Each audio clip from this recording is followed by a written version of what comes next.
Welcome, everybody. Thank you for coming to tonight's webinar. I have Sarah Wilkins here with No Excuses Nutrition. Thanks for being here, Sarah. Hi. So today we're going to talk about calories, right? Yes. So the purpose of this webinar, for anybody who's watching the replay, I'm holding these weekly with different experts, and it's for my online nutrition course called The Better Method. My name is Cami Kennedy. If you guys don't know, if you're joining me later, I am a diet recovery expert and confidence coach, and I've created this online course to teach people how to stop dieting and really take responsibility for learning what works for them. So I'm here. I know I'm going to have Sarah with some really good stuff. She is a nutritionist and a writer, so she's has a lot of experience with this, and she also has undergone a kind of a recent transformation after having her first child, who is now 2 years old. So Sarah, I'm going to let you take it away from here and kind of just give us a little bit of your background and a little bit of your story. So I guess I'll start with how I got into nutrition. I initially was going to go into mechanical engineering, and I took one core class in nutrition science, and I was like, okay, I love this. This is what I'm going to do. So I got my degree in food and nutrition, and then after college, I was trying to get a job in kind of the medical nutrition field, clinical nutrition, and I had been hitting up the same hospital over and over again, and I wasn't able to get a job there, so I decided that, it's just really tough economy because I graduated with highest honors, and I was like, oh yeah, I'll get a job easy.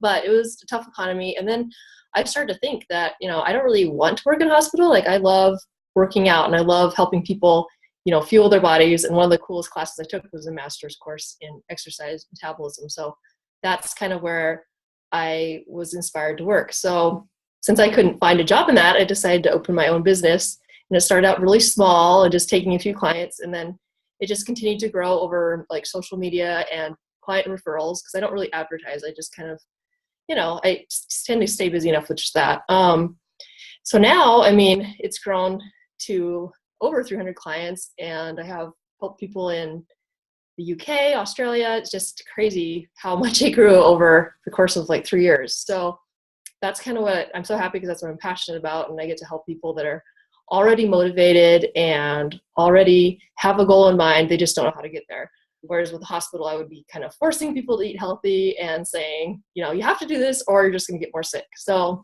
it's way better for me to work with people that, really do want to change. So other than that, I just do some writing on the side for bodybuilding. I do bodybuilding.com. They're one of the biggest supplement websites, and they do lots of articles on nutrition and stuff like that. So I do some of those articles for them. Other than that, I'm a foodie. I love to bake. I love to just make healthy versions of all my comfort foods, and pretty into snowboarding and riding horses, but that's more, personal stuff. But and I heard your accent come out just a little bit there. Tell us where you're from.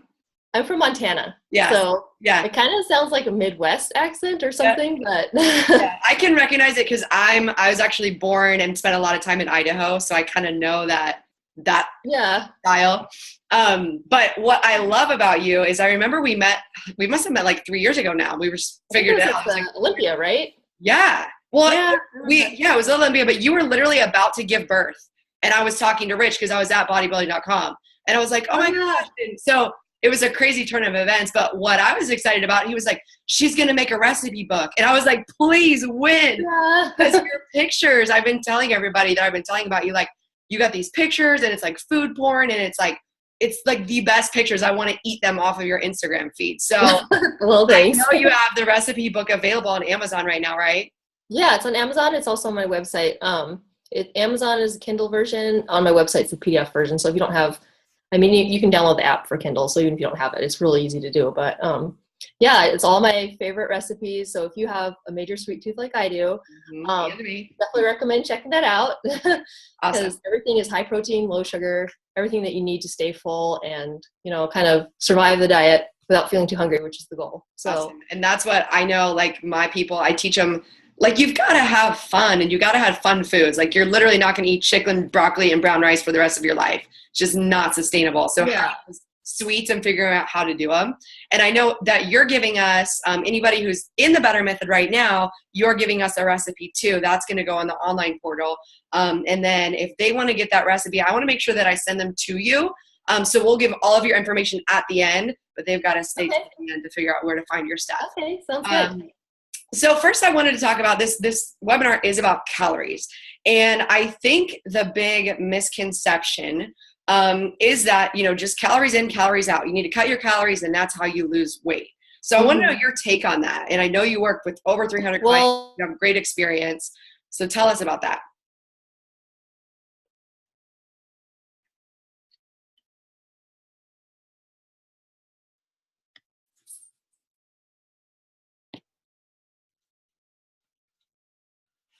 All right, I think we lost Sarah for a second. Let me just find out.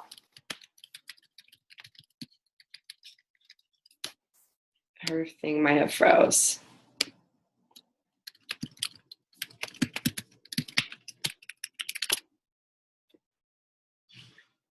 Yep, there she is.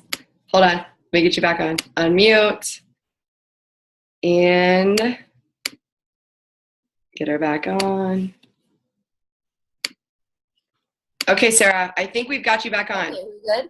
Yes. I'm not sure what you heard last, so. I didn't hear anything. Okay. It was like pause, and I was like, no.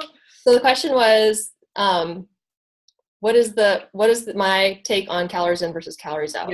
Yeah. So calories. I do believe that, calories are the number one key to fat loss, and multiple scientific studies have proven that over years, 50-year span.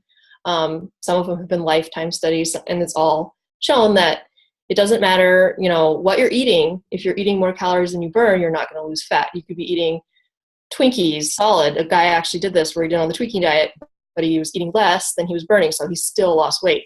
But this does fall apart at some point, obviously. Like, you can cut calories to a point, but if you cut calories too low, your metabolism starts to freak out, slow down, and start to shut off some of your vital functions in order to conserve energy. Like I know Cami mentioned in her video, you lose your period. Sometimes your nails will stop growing and get brittle. Sometimes your hair will start falling out because it's not still growing.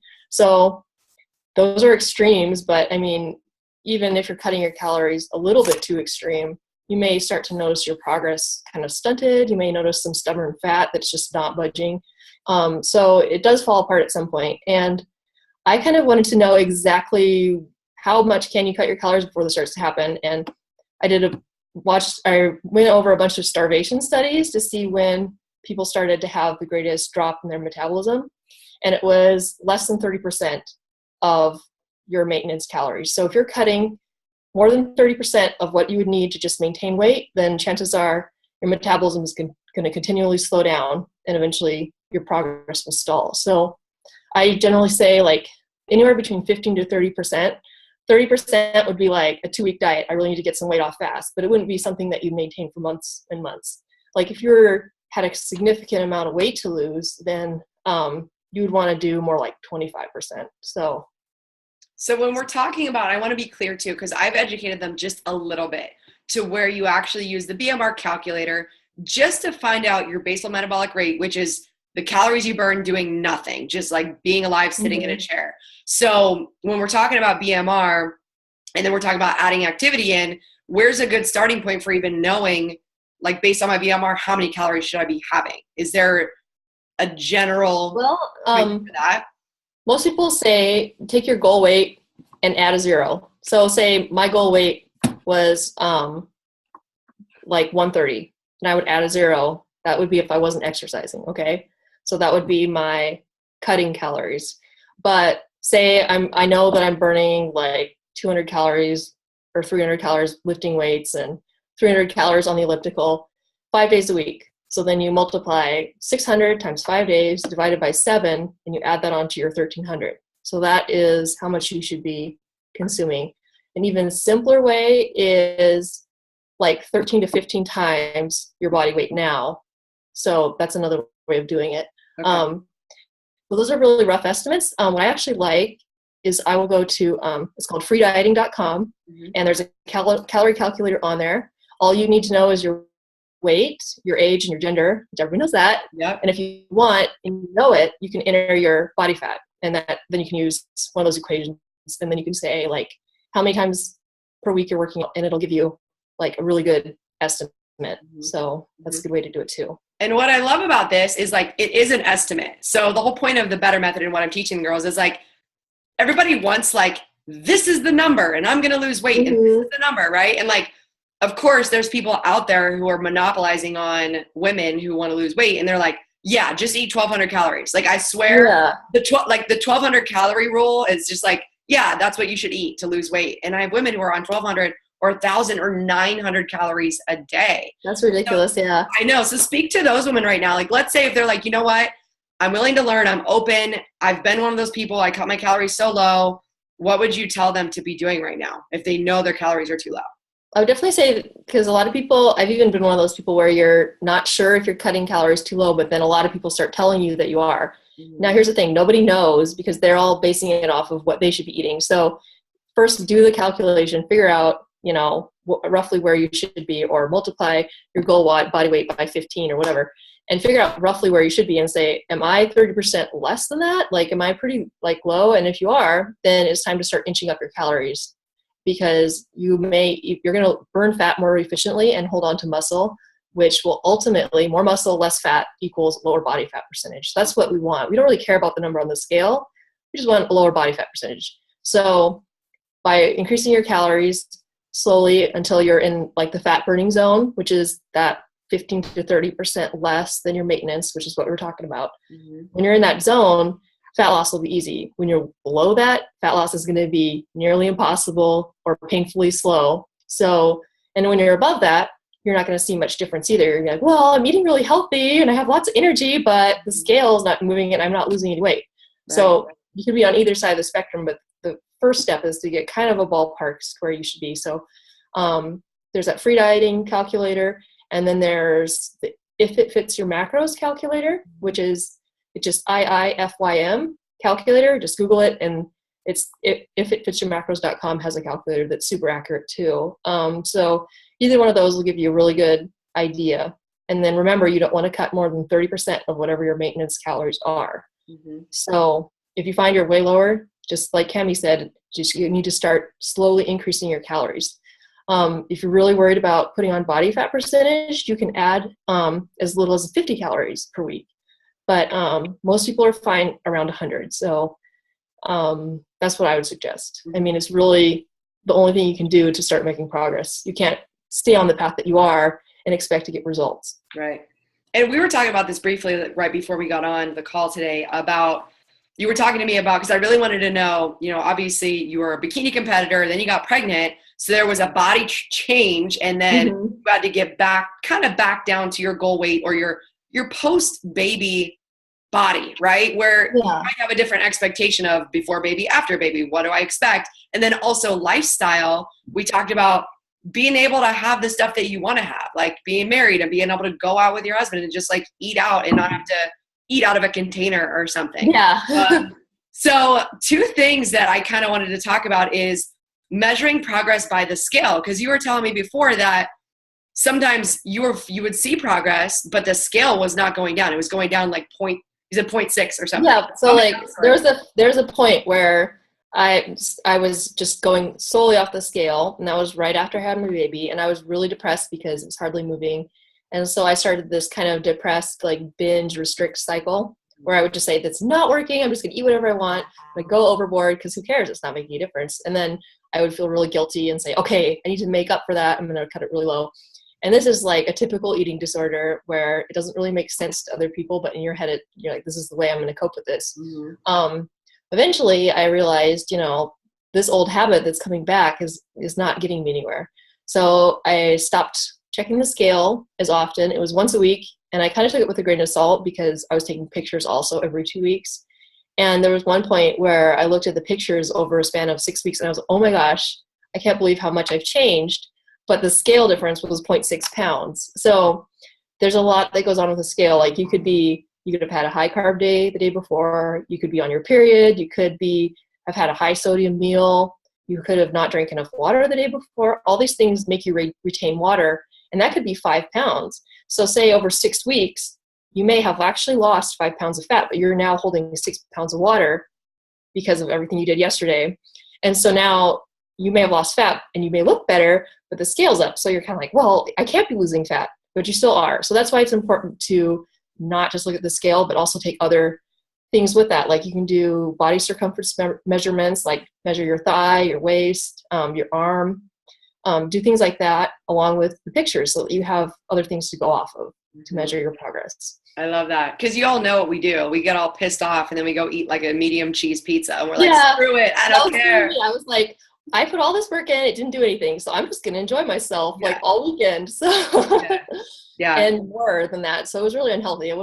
I totally believe in what I call treat meals. Like I think that people should have some freedom with their diet. Like you're going to go out on a date with your husband or your boyfriend. You're going to have birthday parties and you don't want to be that person with a Tupperware. You don't want to be that person that's stuck on MyFitnessPal trying to make sure that you're within 5 grams of every single protein, fat, and carb. You want to have that, treat meal that you can just enjoy, knowing that you had 4 healthy meals today. And this isn't going to make a bit of difference because you're going to get back on track. So I think that is something that's balanced. And I also even think that 80-20 works for some people, where you do 80% healthy calories during the day, and then 20% is just things that you're adding. So you're still staying within your calorie allowance, but 20% is like a piece of chocolate or, a handful of chips on your salad or whatever, things that are going to keep you sane and make the diet sustainable so that you can actually do it long enough to get your goal. So. And I like what you're saying in terms of everybody finding what's right for them, right? So I'm curious, do you do If It Fits Your Macros? Is that your deal, or what do you do? I do it loosely, so I more just worry about getting enough protein in a day and not going too overboard on carbs. So like if I'm in fat loss mode, like I will usually try to get like probably 1 gram per pound of body weight. Or maybe a little bit above if I'm cutting carbs lower. And then I will try to get, I know for me, my body responds really well to low carb. So I'll try to get like less than 100 grams of carbs, or right at 100 grams of carbs per day when I'm cutting. And that's if I was cutting pretty hard. And then if I was doing kind of a slower cut, it would probably be closer to like 125. So then my fats would be higher, like 50 to 60 grams. So for me, it's not so much as hitting these exact goals every day, but making sure I'm getting enough protein and not going over my calories, and then keeping carbs down. So some days it might easily be only 80 grams. And I'm like, oh, well, I guess I got extra fat today. Or one day it might be 120, but it doesn't really matter, because as long as it evens out and you're not going consistently over your calories, and that you're getting enough protein so that you're not losing muscle, that's all that really your goal should be. So I love that. So I work with a lot of women. We call ourselves, and you may fit into this with your background, recovering perfectionists. So like I want to be perfect. And because when I did If It Fits Your Macros, it freaked me out. Because if I was supposed to be at 50 grams of fat and I was at 52, I was mad. I was like, oh my gosh, I went over my fat. Right. And it was always so stressful for me. So I like that you're coming at it from a mindset of like, it's still a guideline. Like step number 1, get the protein in, and then the other stuff out, and just try to stay within your calorie range. And the thing that really bugs people is, like all those nutrition labels and stuff that we have to go off of, they're only 85% accurate anyway. So it's really important to just, keep common sense in mind, not be too perfectionist and not be too detail oriented, even though it's really tempting to think that there's a magic number that's going to, make you lose weight. But I would say even if you don't even want to count macros at all, you can still use portion sizes. And I've taught a lot of people to do this because they can't stop the OCD thing with counting with the numbers and the calories and the grams of this, grams of that. So what I'll just say is, each meal, you should have 2 fist sizes of veggies. You should have a cupped handful like this of carbs. You should have the size of your palm and the thickness of meat. And that's what your lunch and dinner should look like. Your snacks, try to keep them so you're getting 20 grams, whether it's a protein bar, a protein shake, or, like a couple hard-boiled eggs and egg whites or something like that. Just try to go on that. And then choose whole foods mostly over processed, think in the mindset of 80% should be whole foods. And most everybody will lose just doing that simple of a approach. So yeah. And I like that that's sustainable, because especially I just did a video today about Halloween candy. Like you know we're gonna have Halloween candy at some point. You don't want to just deprive yourself. Yeah, like I had a Reese's peanut butter cup today, so just knowing how to fit it in. I had one 2 days ago. So you know it's gonna be there. So I just wanted to make a point, and I know you made it very, very clearly, but I just want to make a point to anybody who's watching. She's not saying 100 carbs is what you need to do, because I know there's some people who are going to latch on that and be like 100 and that's what I need to do. She's saying do what works for you. And exactly. So for me, for example, absolutely low carb works, right? Carb cycling works. But from a standpoint, I'm looking at a personal standpoint for myself, I am not happy on a low carb day. And I'm talking low, like 60 to 80. I'm just not good. So for me, that's not sustainable. Although I know scientifically it works and it has worked for me in the past, if I can't stick to it and I can't do it, then it doesn't work, right? So it's got to be something that works for you sustainably long term. And then speaking of carbs, so clearly you have a sweet tooth. So how do you deal with having a low carb day, but having that sweet tooth and having cravings? Oh no, we lost you again. We got you. Can you hear me, my dear? Yes. Okay, good. You were just saying that don't latch onto the 100 grams. Yes, I was saying don't latch onto the 100. And then I, after that, just followed up and said, okay, speaking of low carbs, let me make you a co-host again. Speaking of low carbs, I know you have a sweet tooth and I do too. Mm-hmm. So let's say you're on a low carb day. How are you getting around the cravings like the sweet tooth stuff? Yeah, so there's lots of ways to do that. Like I do a lot of low carb baking, so I'll use like coconut flour, almond flour, like even actually chocolate itself can be pretty low carb if you're doing like 60% cocoa and you're only having a square. If you were on a keto diet, it might be a little bit harder. Sorry, one sec. That's okay.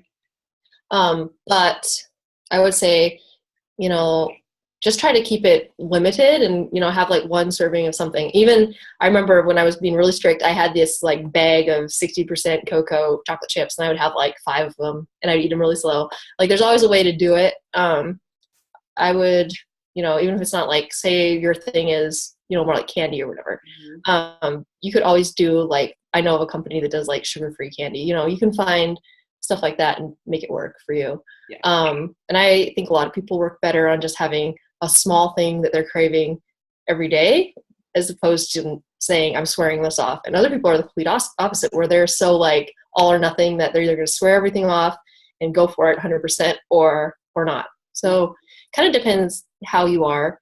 If you're a person that is that all or nothing mindset, then you already know that having one piece of chocolate is going to lead to 20 and you don't want to even go there. So for those people, if you have a sweet tooth, then have something like fruit or something that's not going to make you even feel like you're cheating, so. Yeah. And going back to like cheat days, you said cheat meals, but I know how easily a cheat meal could turn into a cheat day. So it's that for me, like, how do you navigate, okay, I want to have a cheat meal, but then it also all of a sudden turns into a cheat day? Well, there's nothing wrong with having a high calorie day. And a lot of studies have shown that that's actually good for you. So the longer you diet, this hormone leptin gets lower and lower. So as it gets lower, your metabolic rate gets lower too. So they say even if 1 week of dieting, leptin levels will drop by 50%.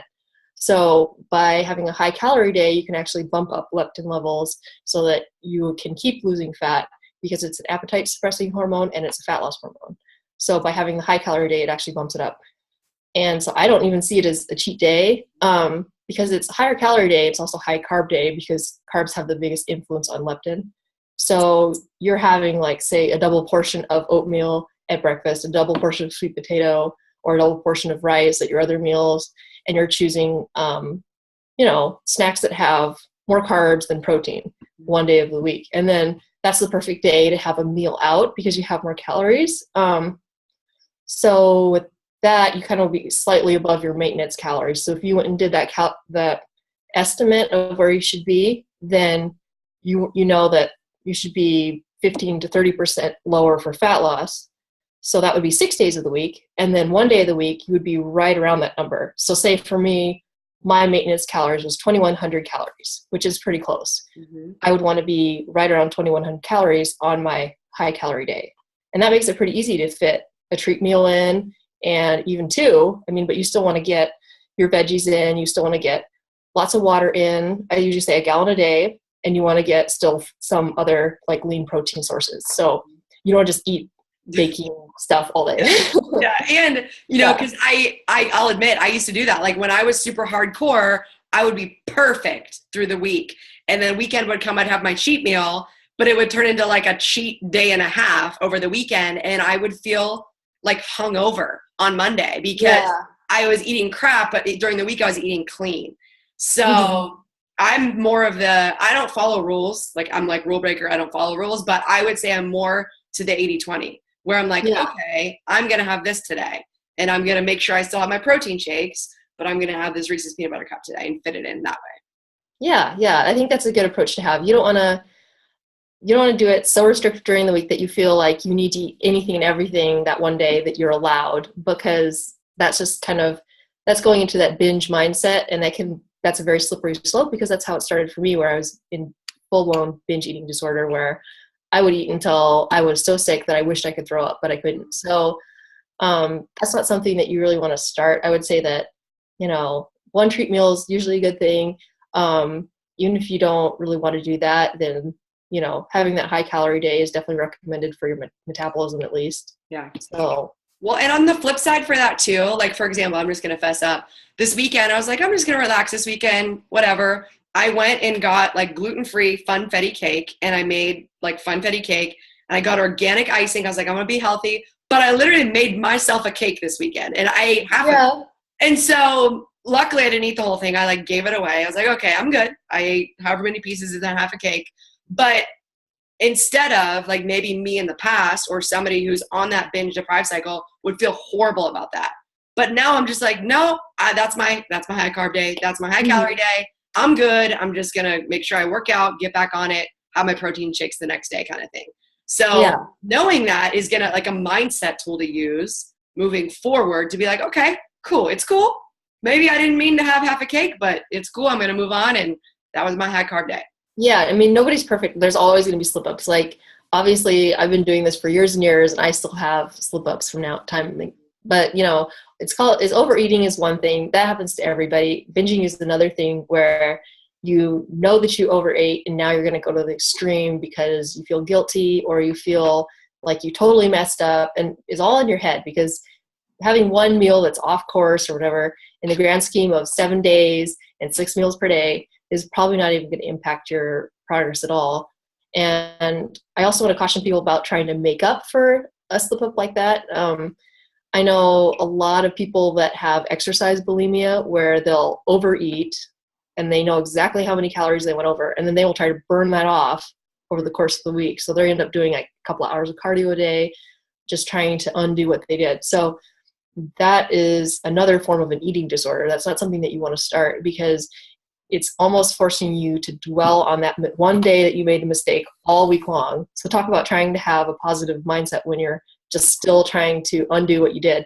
So I say just let it be water under the bridge and start on track on Monday. And if Monday gets thrown off, which oftentimes Mondays do, that doesn't mean your week is shot. That means get back on track with your next meal. So that's the best way to kind of look at it. Like have a little bit more laid back mindset, knowing that everybody messes up and nobody's perfect. Yeah.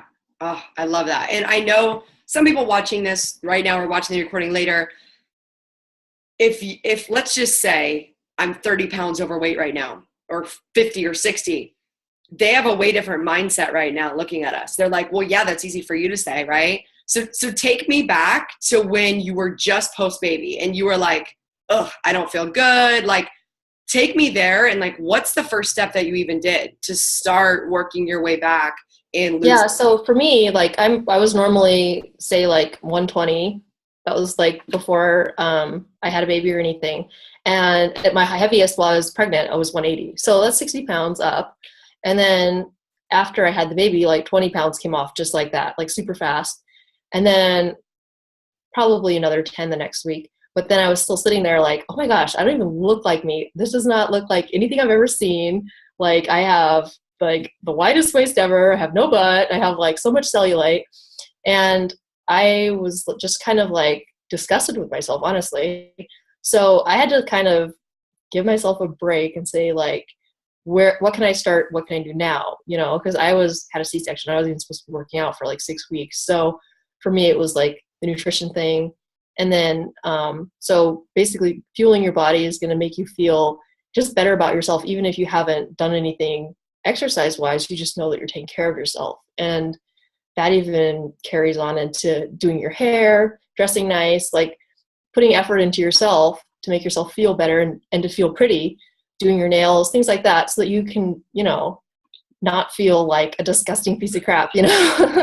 So that makes a lot of difference. Like, it seriously does. Just little things like that. And focusing like on showering, general hygiene. Yeah, you know, and how it can be like where you're like, there's no point. I look terrible. I'm not going to do my makeup. I'm not going to do anything. Stop shaving. Just all good. Yeah, exactly. But you can't do that. You have to do little things just to make yourself feel pretty and, you know, focus on the things you like about yourself, even if it's just your face, your eyebrows, your lips or something, and accentuate that and focus on that more. And then the things that you don't like about yourself, you know, you're going to be aware of them, but just don't focus on them. Mm-hmm. You know, focus more on the positive things you can do to change that rather than the thing itself, because I think that can be discouraging sometimes, because a lot of times I think women compare themselves to others. I know I did. Like, for me, a big thing was I saw people like Ashley Horner and Jesse Hillenberg just like bouncing back and looking awesome. And I was like, I don't look like that yet. Like, what's wrong with me? You know, don't I know what I'm doing? And the thing is, you just have to, everybody's different. You just have to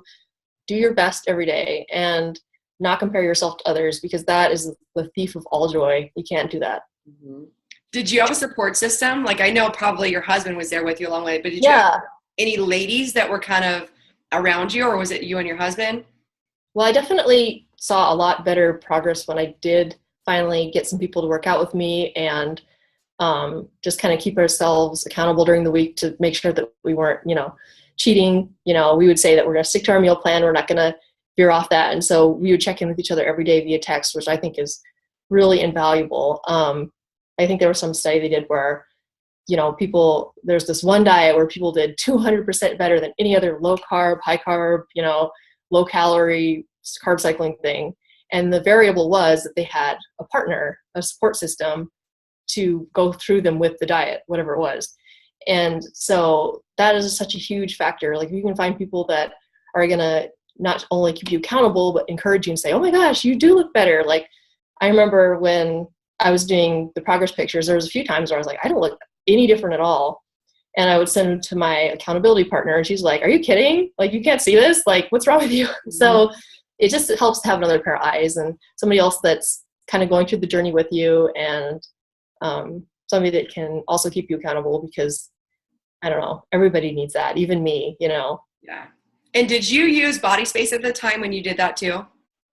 I haven't used Body Space as much recently. I used it more probably pre-baby, and then post-baby I did a little bit in the beginning, and then I did too in the very beginning. So for those of you guys watching, Body Space is it's part of the bodybuilding.com website. So you should check it out anyway, because it's got good info. They've got free exercises, free nutrition stuff, but I started my journey there. I mean, most people, I think, in this industry was like, you just Google something, bodybuilding.com comes up, and then Body Space is cool because of the progress pictures, but it's not a private scenario. So I think a lot of people are like, well, I don't want to put them out there for everybody to see, but it's nice to have like a private Facebook group or a friend that you trust that you can share them with and show them to. Now, this is hard too. I tell clients this all the time. I'm sure you do too. Take progress pictures. Well, if I'm 50 pounds overweight or 30 pounds overweight and I hate my body, or even if I'm like, I just have a history of hating my body regardless of my weight, they're not going to be really motivated to take a picture because they're going to hate it. So that picture is the most important one, because you want to see like, wow, that's what I came from whenever you transform. So how do you muster up the courage to take that progress picture when you don't really want to look at your body? Well, it's kind of like you almost need a starting point and something to kind of like face the music. Like, this is where I'm at. This is what I'm dealing with. And this is what I'm fighting against. Basically, this is why I want to change. And rather than looking at it as kind of like a giant obstacle, look at it as a motivation to change, because there's been so many incredible transformations out there. One of my favorite Instagram users, or I guess should say, pages, is Born to Transform. And that one is just incredible because people are losing like 200 pounds in a year or something.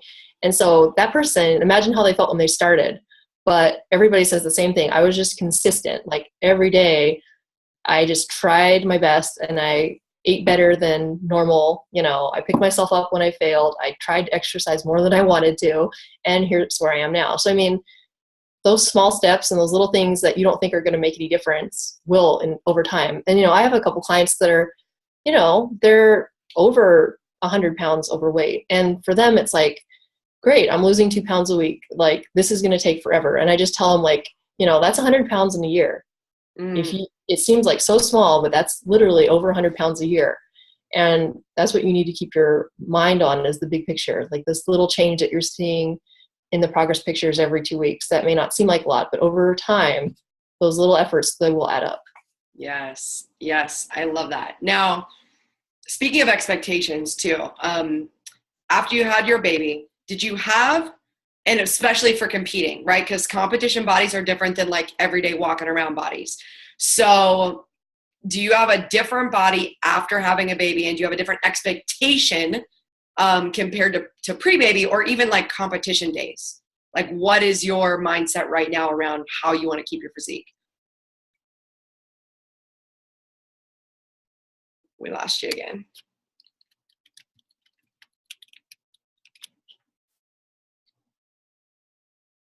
We lost Sarah again for a second. There she comes. Hey, girl. Let me unmute you. Okay. Go ahead. It keeps dropping. Go ahead. Did you hear my question? The whole question? It's basically about having a baby, having competed before, and having a certain expectation for, like, this is my competition body. And then I have a baby, and now what's my expectation for my after baby body, and how does that compare to competition? Like, what's your personal philosophy right now for your physique? Well, for me, I guess the competition thing has always been something I've understood was temporary, which is fortunate for me because I feel like a lot of people don't get that it's something that you maintain for a week, and then you step on stage, and then you start reverse dieting or getting back to a normal intake. So for me, I've always understood that that's not how I'm going to look 24/7. Break it down real quick. Tell us what reverse dieting is really quick. I don't know that people know what it is. Reverse dieting is kind of what we were talking about earlier for people that are super low, like either you've been dieting for a long time, have gotten yourself way below you should, or somebody that is just getting out of competition where it's also really restrictive. You're going to have to start slowly adding calories back to kind of encourage your metabolism to speed up over time. Because if you were to add all the calories that you cut back all at once, you would gain way more fat than you wanted. So you kind of have to like get your metabolism working with you over time by adding 50 to 100 calories a week. And it's usually from carbs and some fat, because you don't really mess with your protein intake too much throughout the whole process. So you kind of keep it right around 1 gram per pound of body weight. So for me, I guess with the kind of getting an idea of what I wanted to look like afterwards, the main thing was just, I wanted to have a flat stomach. I didn't want to have like the mama pooch anymore. And so that took a lot of work, definitely a lot of ab stuff, and just cleaning up my diet, not going crazy with carbs and stuff like I had been, and, binging. Once I got the binging cycle kind of under control, and it wasn't like I would overeat and then I'd be like, okay, I'm fine, as opposed to, oh my gosh, I screwed up so bad. So like once I got over that really made a huge difference. The other thing was I wanted to build muscle, because when you go through pregnancy, you lose a lot of muscle mass. So that was a huge priority for me, was building back up my shoulders and my butt and all the muscle groups. Those are my 2 favorite ones to build too. I'm like, never get big enough. I will keep building muscles in my butt.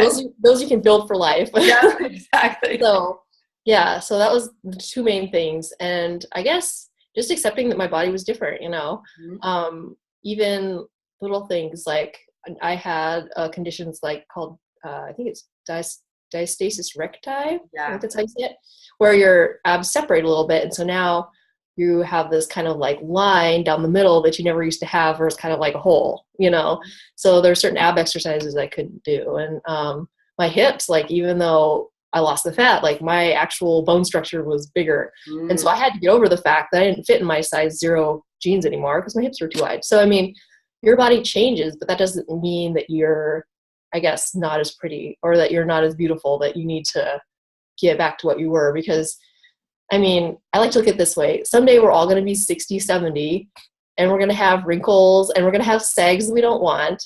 And yes, there's plastic surgery, but literally there's only so much you can do. So like, you have to define like your worth and your beauty and your fitness based on other things than your looks only. So like, I think a big thing for me was focusing more on how much weight I could lift and, you know, what kind of food I was putting in my body. Was it healthy? Like, you know, things that would make me feel better and more energetic and stuff like that.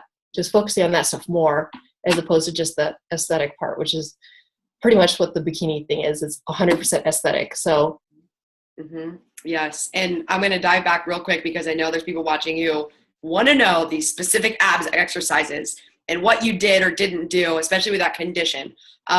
Is there a resource that you can give us on what kind of ab exercises to do or do? There is, I honestly Googled it, and there is a couple people that specialize in, I would say Google diastasis recti trainer, and then there'll be a few exercises to do. So basically you're trying to strengthen your TVA, which is kind of like the girdle of your abdominals. So you'll do things like ab vacuums where you stuck your belly button to your backbone and hold it for as long as you can, either seated or on all fours. Things like ab rollouts, or there's even there's this one plank machine where you can pull your knees up. So that's a specific machine that your gym might have. Ab rollouts are basically where you hold on to the handles of that thing and just kind of roll out and then pull yourself back in. Things you don't want to do are oblique exercises like bicycle or anything like that, because that pulls on the sides and that can make your gap actually bigger. And then the other thing you don't want to do is lots of crunches, because that just strengthens the front. It doesn't strengthen the sides. And so you can have a really overdeveloped front of your abs, but the side muscles aren't pulling your gut in, so you don't look flatter. So that's kind of a thing that you want to be aware of too. And I think hopefully everybody got this, that you changed your nutrition. Yes.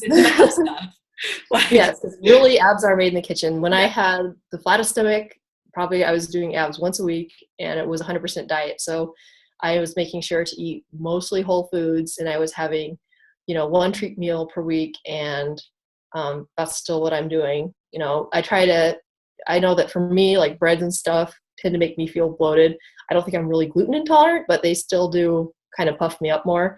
Mm-hmm. Same with like anything too much dairy, like I have to keep that kind of in check. And that's another thing to be aware of. Like if you're constantly puffy and stuff, you might want to try cutting out certain things like dairy or gluten and see if you feel better, not just for any reason, but if it actually does kind of reduce the puffiness and the bloating, then maybe you would benefit from at least reducing that in your diet. So that's perfect. We have a whole week on food sensitivities coming up. So that's a perfect segue. Oh, awesome. Yeah. Yeah. We take like 1 week at a time to just go like, okay, this, now this, now this, because it can be overwhelming with all this stuff that's out there. Oh yeah. So, and this is a really good one, because calories is like the overarching theme. Like you can do everything right, but if your calories are not dialed in to where they need to be, then it's all for nothing, because you really do need to be in that fat burning zone where it's, you know, right around your maintenance intake, you know, but not too low or not too close. When you take calories away, this might be one of our last questions, but I know a lot of people, like, it's so popular to wear the Fitbit, and I don't wear one, but I know like it tells you how many calories you burned, and then you can put it in and it'll like take it away and it'll do like this whole equation for you. Is there a benefit to that, or does it just become more confusing when you start doing that? I think a lot of people, I don't use one either. A lot of my clients do, and they do get pretty confused. I think that it's better, in my opinion, to just calculate on average, you know, start with your basal metabolic rate, or that's how much you burn if you weren't doing any exercise, and then add basically the calories that you're burning. And these calculators that I mentioned, the freedieting.com and If It Fits Your Macros calculator, both of those do all this for you. So you just figure out your total calorie burn and then subtract from that. And then try to stick as close to that as you can throughout the week. Obviously, you're not going to be exactly at 1,500 calories a day every single day, but you want it to average out, you know. So if you had a 1,700 calorie day, then maybe the next 2 days would be 1,400, you know, something like that. So that's how it would work in real life. And then that way you don't really have to worry about like, hey, I burned this many calories, so that means I get to eat this much. And for me, I kind of did try that one time and I didn't like it because I almost would exercise more just so I could eat more. And it seemed kind of weird. You know, it's like, why am I doing it this way? That's always how it's going to go, right? You see that and you're like, wow, this slice of pizza is 700 calories. I can have that because it just burned 7. And you just totally negated it. Yeah, exactly. Let's talk about overtraining real quick because we talked about that briefly. About like, let's say you're trying to cut your calories and you're trying to exercise. Like, how would you get started if you're like, okay, I want to lose weight, but I have a lot of people that, again, they're just going to jump into it. They're like, I'm going to go to the gym 7 days a week and I'm going to cut my calories at the same time. How would you advise getting started? Or let's say they've hit a plateau. Would they do more exercise or would they drop calories? Well, so when you do your initial calculation of how many calories you think you're going to need, pick an amount of exercise that's realistic. And I usually go a little less than what I actually want to do. So like say I want to train 6 days a week for an hour and a half. So I will plug in like 5 days a week for an hour and a half, or I'll plug in 6 days a week at an hour or an hour and 15, just something so that, you know, if I do have a day off, like some little mess up or I have to cut a workout short, which is honestly probably going to happen, then you have that little bit of leeway. So start, I would say when you first are figuring out how many calories you need, just compensate for amount of exercise that's going to be actually doable, because you don't want to be going to the gym twice a day. And that also gives you room to add more exercise if you do plateau down the road and you don't want to cut calories because you know that you're going to be too hungry. So that's where I would go the exercise route, is if you're already at like that 30% less than your maintenance calories and you know that you're just barely making it to the next meal and staying with your plan. And if you were to cut calories lower, then you might just go binge because you're too hungry. So it's pretty easy to add 10 minutes of cardio a day and you won't even notice that. So, and that could be 100 calories that you're burning more. Where I wouldn't cut calorie, or where I wouldn't add more exercise, is if you're already doing 30 minutes of cardio a day. That's pretty much enough. Like after 30 minutes, you're not really doing any benefit to your body, you're wearing it out.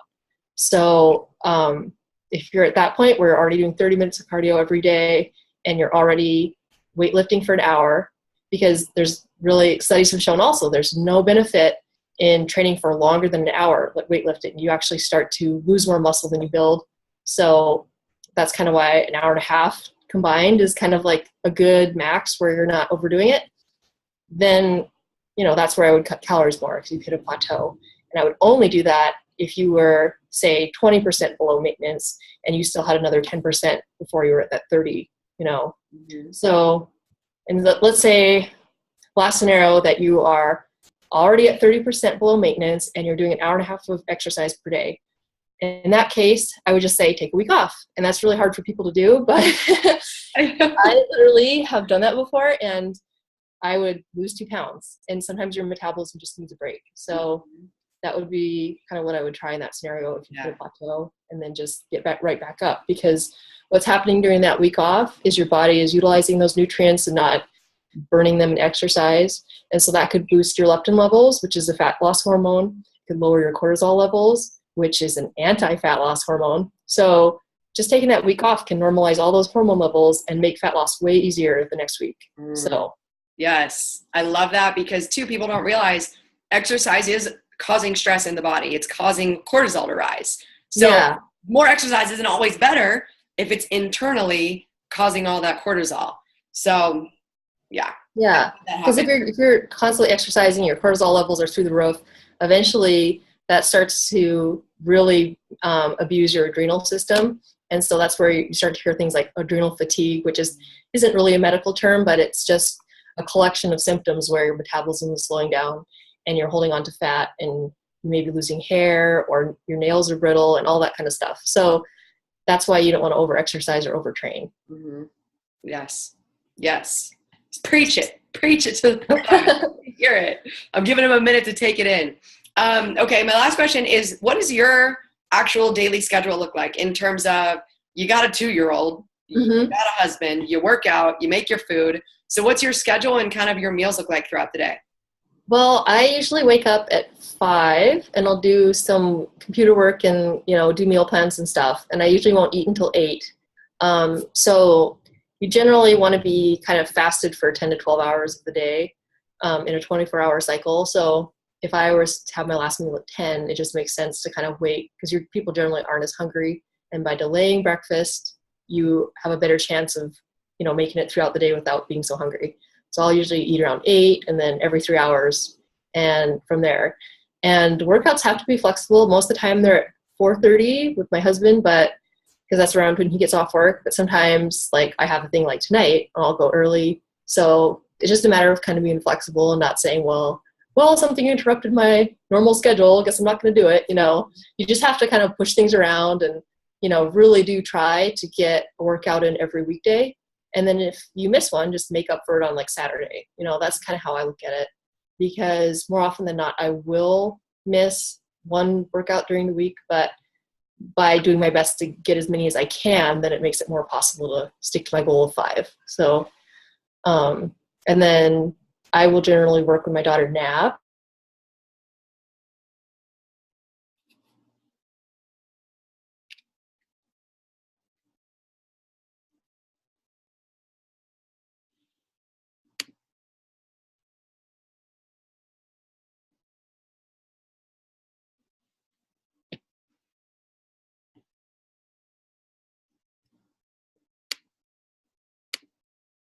We got you. Go ahead. Okay. So I was just talking about my schedule, and then I guess one thing I probably should mention is I'm a big meal prepper. So I'll do my lunches and dinners. I'll prep them all on Sunday. And that way I have enough food for the week where I don't have to really do anything intensive as far as cooking until, the next Saturday. And on the weekends, we usually eat out one day. So that will generally be a day where I don't have to worry about having meals prepared. But for me, it just works better. So if you're not one of those people that likes to meal prep, I would still recommend like kind of preparing yourself for the next day, the night before, whether it's, making extra at dinner and having it for lunch the next day, or packing your salad the night before. Just stuff like that will make it a lot easier to stick to your nutrition, because the food's there. You don't have an excuse not to eat it. But if it's not there, then you'll grab whatever is easy, like, snacks at your desk or get fast food or something. So awesome. So if you can do it with a 2-year-old, I'm just going to go ahead and say that everybody can do it. That's just, yeah. So I'm going to wrap it up now. I want to see if there's anything that we want to know that we didn't add in that you think like they need to know. Like if there's anything you want to add in on the very end here. I would just say the number one thing is make sure it's personalized to you.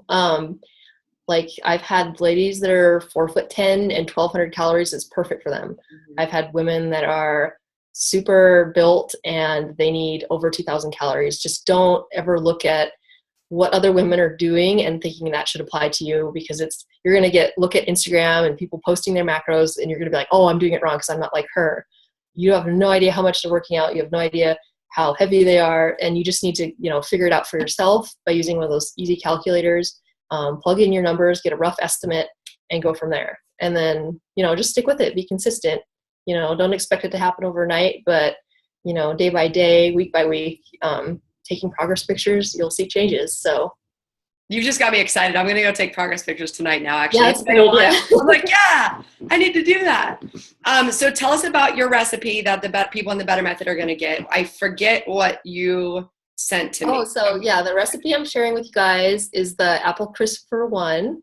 And so if you're in the mood for the kind of fall desserts, it's perfect because no self-control needed. It's just 1 serving and super delicious. Tastes legitimately like the real thing. And yeah, it can fit in pretty much any fat loss plan. So go check that out. If you're hungry for more recipes, I also have a protein sweets cookbook. And you can search that on Amazon, or Cami will send you the link through my website too. So, yeah. I'll put all your links in the bottom here. I have all those, so they'll go in the in the YouTube. But say your website and where to find you, just in case people are lazy and they don't want to look in the links. Okay, so yeah, it's www.noexcusesnutrition.com, and I put all my recipes under the blog, so you can go check that out, and then under the stores where my ebook is. So yeah, I post lots of meal prep recipes and just stuff to help you guys out, and I love food, so it's definitely all tasty. It doesn't taste like diet food. So yeah. Awesome. I so appreciate you being on tonight. I think this was thanks so much for having me. Good. Yes, it was awesome. You gave such good content, so I'm excited to kind of support you and see how many more recipe books you're going to have, because I am there. Yeah. I am there to tell people the next one that comes out. So thank you so much. You guys go check out Sarah and visit her website. If you guys ever need coaching, check her out as well. Thank you so much, Sarah. Thanks, Cammie. All have right. a good night. Bye. Bye.